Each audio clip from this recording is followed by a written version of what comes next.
Você já passou pela seguinte situação, em que você tenta fazer um resgate para saber se você, ao longo de um período, mudou ou não? E algumas vezes você consegue perceber que mudou, outras vezes você se frustra, porque parece que você está agindo da mesma forma que você agiu na vez anterior. Às vezes a gente fala: "Não, passei por isso, mas aí vou me reprogramar e lá na frente, se eu tiver que passar por isso de novo, não vai ser igual". Algumas vezes não é, e outras a gente tem a sensação que não saiu do lugar. Como é que funciona esse desenvolvimento? A gente pode olhar para ele por vários prismas. Por exemplo, já voltando para o mais atual, que é a própria psicologia, e trazendo um olhar pela psicologia que trabalha com o inconsciente, a psicologia analítica, a psicanálise, a gente pode dizer que, em termos de comportamento, de mudança de atitude, a gente tem como se fosse fases. Então, numa primeira fase, a gente age de um determinado modo, a gente tem certas atitudes que são inconscientes, ou seja, elas já estão instaladas e elas brotam. É um padrão, é uma forma de ser, é assim que eu sempre reajo. E a gente tem nossa forma de ser, que pode ser diferente de outras pessoas ou não, mas é algo que vive através de nós, da gente. É assim que eu faço, é desse jeito que eu costumo me posicionar. É como se fosse uma natureza, né, é da minha natureza. Mas isso ela pode ser modificado. Então a gente sabe que conforme a gente vai trazendo à consciência esses atos que são inconscientes, quando eu começo a prestar atenção neles, por que será que eu sempre reajo assim quando alguém me fala sobre esse assunto? Por que será que quando eu estou diante de tal situação eu tendo a agir dessa determinada forma, ou fugir, ou brigar? Quando eu começo a fazer perguntas a respeito do porquê eu ajo como eu começo a trazer luz a esses hábitos. E eles começam a ser questionados, eles começam a ser elaborados e eu tenho chance de mudar. Às vezes eu vou falar: "Nossa, mas não faz sentido. Eu já sei por que que eu reajo assim, mas já não cabe mais". E essas conversas, que são diálogos internos, elas são muitas vezes suficientes para a gente quebrar esses padrões, esses atos que se repetem, esses comportamentos que tendem a se repetir. E aí a gente começa a observar mudanças. Aí a gente passa a adotar novas formas de agir. No começo, elas são propositais, ou seja, eu ajo porque eu quero, eu tenho um propósito de agir, eu vigio para não repetir o padrão que estava dominando e tento instalar um novo hábito. Com o tempo, isso acaba também automatizando. E agora esse novo jeito de agir passa a ser o meu jeito de agir. Antes eu era daquele jeito, hoje eu sou desse jeito. E isso se torna então um hábito, passa a ser automático e agora é assim que eu funciono. Até eu fazer uma nova investida, até eu criar um novo patamar de consciência e perceber que ainda dá para melhorar, que ainda eu quero mudar algumas coisas e eu faço de novo esse trajeto, me vigio, presto atenção, tento treinar esse novo comportamento, presto atenção, faço mais uma vez, daqui a pouco isso passa a ser de novo a minha natureza. Então, aquilo é inconsciente, vem para a consciência, trabalha na consciência e volta para o inconsciente como um novo padrão, um novo hábito. Agora é de novo automático, faço de forma inconsciente, aí critico aquilo de novo, passa para a consciência, treino, presto atenção, vigio, aquilo interioriza, vai para o automático e assim, entre inconsciente e consciência, a gente vai crescendo, evoluindo e ampliando. A mesma conversa, a mesma proposta, a mesma provocação, a gente poderia olhar agora pelo olhar da filosofia. Agora a gente volta lá atrás. Existe um livro pequeno, mas ele é um dos tratados fundamentais para a humanidade. Nesse caso, um tratado de virtudes. O livro que Aristóteles escreveu para o filho, Ética a Nicômaco, é um, se não o principal tratado de ética útil até hoje. Lógico que guardadas as devidas proporções em termos de ambiente histórico, de linguagem, enfim, a gente precisa sempre contextualizar. Mas se a gente conseguir filtrar aquilo para trazer a essência, esse livro é atualíssimo e ele é realmente um convite para que a gente busque novas formas, melhores formas, melhor dizendo, de comportamento. Nesse livro, Aristóteles ensinando o filho a respeito desse crescimento, dessa melhoria em termos de conduta, de comportamento, ele fala sobre 4 níveis ou formas de comportamento. Então veja, a gente na psicologia do inconsciente, a gente fala sobre inconsciente, consciência, inconsciente de novo, né, essas 2 fases principais, ele fala sobre 4. Ele diz assim, que a gente tem um hábito e muitas vezes ele é incontinente. Então eu ajo e eu não consigo travar essa forma de agir, ele sai, ele explode, sai sem que eu tenha condição de perceber que ele saiu. Então eu não consigo conter essa reação, ela sai através de mim. Tem horas que eu consigo conter, eu sei que ele vai sair, mas eu dou conta de interromper e não deixar aquilo sair com tanta veemência, né, daquela forma tão explosiva. Então ele diz que a gente consegue conter, então estamos num nível de continência. O primeiro é incontinência, eu não consigo. Quando alguém me provoca, quando eu vejo, eu já soltei os cachorros.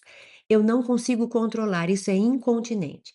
Não, quando alguém me provoca, eu vou falar, mas eu consigo me conter. Respiro e não ajo como eu gostaria de agir. Então eu já tenho continência, eu consigo conter aquele hábito. E existe outros 2 que um vem antes e o outro vem depois. O que vem antes da incontinência é o vicioso, ou seja, ele age errado, ele nem sabe que ele está agindo errado, ele sabe que ele está agindo errado, ele quer agir errado, ele não está preocupado em querer segurar as suas ações, ele está destinado e obstinado a agir daquele jeito. Esse é o caráter vicioso. E o caráter virtuoso é aquele que já passou por todas essas fases e a virtude já está instalada e é natural dele. Então, é um jeito da gente também se analisar para a gente reconhecer e descobrir quais são os nossos comportamentos em que às vezes a gente é um vicioso, ou seja, eu sei que está errado e eu vou fazer. Eu quero fazer, minha consciência está me alertando e eu não ligo, eu vou fazer. Esse é um comportamento vicioso. Cuidado, porque já é provado que ele não vai gerar bons resultados a longo prazo. Ele pode te trazer alguns benefícios, te facilitar a vida aqui, você pode fingir que está tudo sob controle, nada demais vai acontecer depois, mas a gente sabe que a conta chega. Não dá para a gente ser vicioso para sempre e se dar bem para sempre. Eu vejo uma oportunidade de ganhar um dinheiro de forma ilícita, eu sei que está errado, isso se chama corrupção. Mas eu dou de ombros, e tá muito na minha cara, e quer saber, todo mundo faz, eu sei que tá errado, mas eu quero fazer, isso pode funcionar aparentemente hoje, me dei bem, não tive grandes esforços e ganhei muito dinheiro, mas eu acreditar que esse comportamento vicioso vai me trazer felicidade, vai gerar harmonia no ambiente e vai ajudar a gente a transformar o mundo num lugar melhor? Não. Então não dá para imaginar que isso seja uma coisa boa, ainda que seja muito tentadora. Então nós temos pessoas ou às vezes a gente se comporta de forma viciosa. Às vezes a gente faz o mal porque não deu conta de segurar. A gente sabe, queria, mas não deu conta.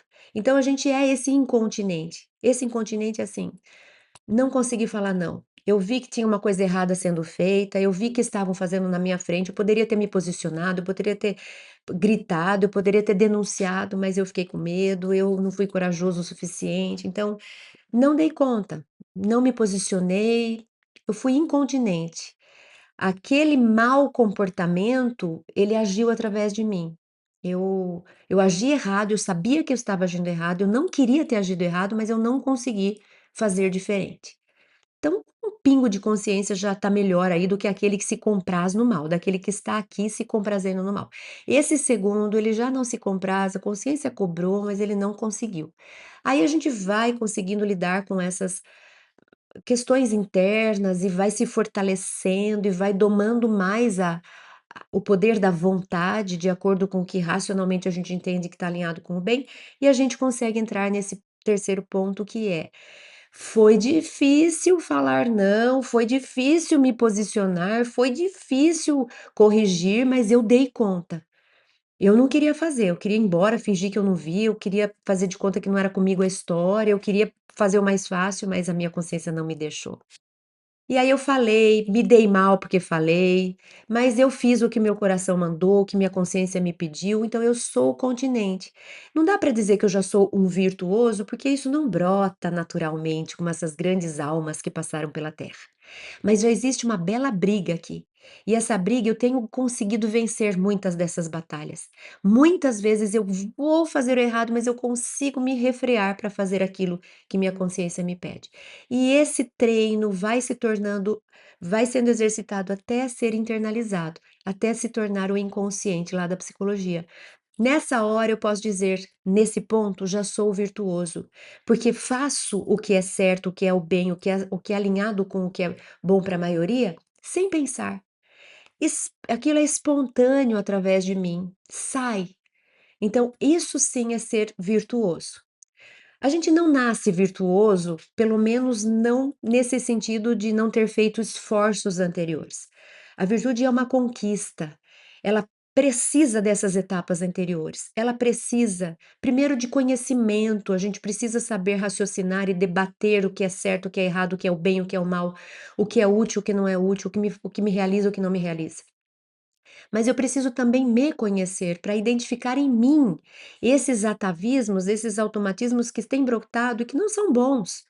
Eu tenho uma tendência de ser muito rude com as pessoas, eu não percebo, mas eu não percebo. Então, eu preciso me conhecer para conseguir identificar em mim o que que precisa ser revisitado em termos de comportamento? Aí essa terceira fase que é presta atenção, toma consciência, exercita, tenta segurar, tenta se posicionar, tenta se alinhar com o que é bom, até que isso se instale de uma forma natural e eu seja naturalmente virtuosa naquele treinamento que eu me propus a fazer. De qualquer forma, sem essa tomada de consciência, sem essa busca por conhecimento, sem esse exercício e sem essa prática, a gente não cresce em termos pessoais.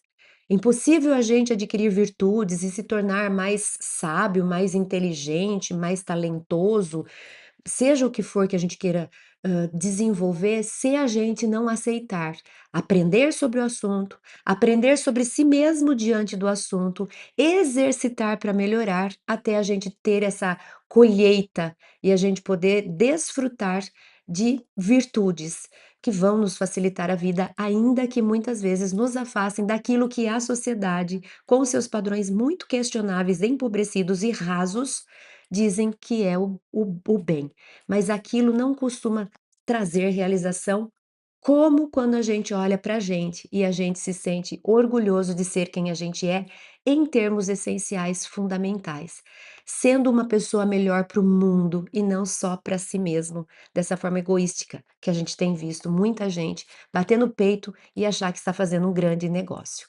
Fica aqui esse convite para reflexão. E aí? Em quais momentos você se sente um incontinente ou um continente? Onde você ainda está vicioso e o que você já conquistou em termos de pessoa virtuosa?